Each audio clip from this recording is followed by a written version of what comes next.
اگر آپ چینل پر پہلی بار آئے ہیں تو ابھی سبسکرائب کر کے بیل آئیکن پریس کریں اور رہیں باخبر۔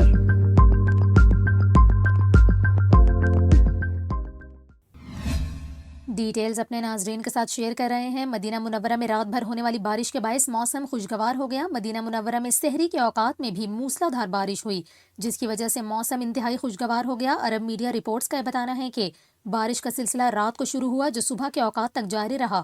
مسجد نبوی صلی اللہ علیہ وآلہ وسلم میں ماہ مقدس کی مناسبت سے خصوصی عبادات بھی جاری ہیں اور بارش کے باوجود زائرین کی جانب سے عبادات کا سلسلہ بھی جاری رکھا گیا۔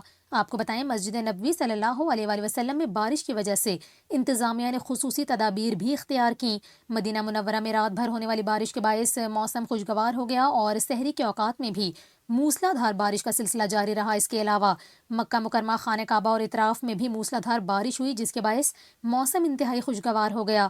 آپ کو بتائیں، محکمہ موسمیات کی جانب سے کہا گیا کہ آنے والے دنوں میں مغربی سلسلے کے سبب سعودی عرب کے بیشتر مقامات پر بارشوں کا امکان ہے۔